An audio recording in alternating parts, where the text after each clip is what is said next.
எல்லோருக்கும் வணக்கம். இன்றைக்கி காலிஃப்ளவர் மல்லிகை செய்யலாங்க. வாங்க, காலிஃப்ளவரை க்ளீன் பண்ணி எடுத்துக்கங்க.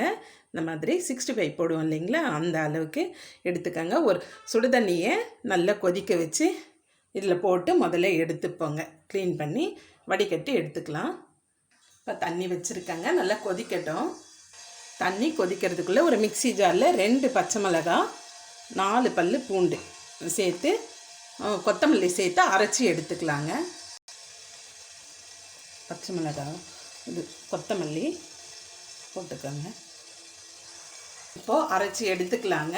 தண்ணியும் நல்லா கொதிக்குது. இப்போ காலிஃப்ளவரை போட்டுருவோம் சுடுதண்ணியில். சும்மா அப்படி கலந்து கொடுங்க.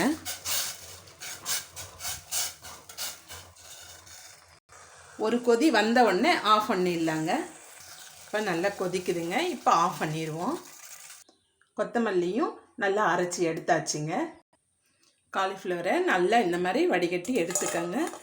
இப்போ ஒரு தண்டில் போட்டுருவோம். கிண்ணத்தில் 1 ஸ்பூன் எலுமிச்சம்பழம் விட்டுருங்க.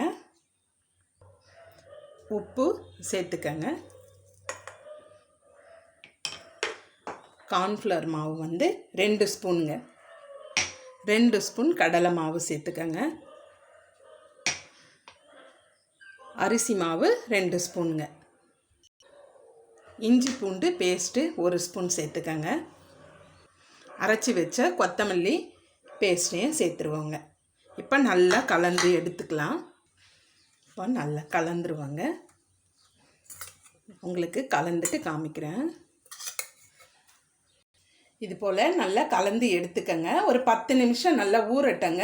அதுக்கப்புறமா போடலாம்.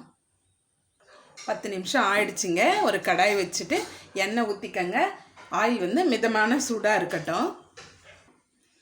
இப்போது பொரிச்சு எடுத்துடலாங்க.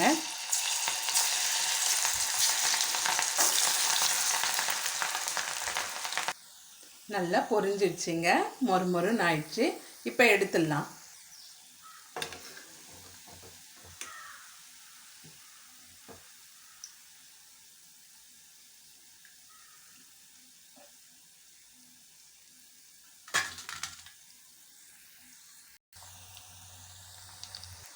நீங்களும் இதே மாதிரி ட்ரை பண்ணி பாருங்கள்.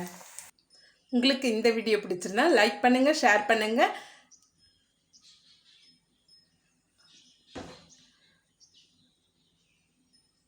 கமெண்ட் பண்ணுங்கள், மறக்காமல் சப்ஸ்கிரைப் பண்ணுங்கள். தேங்க்யூ.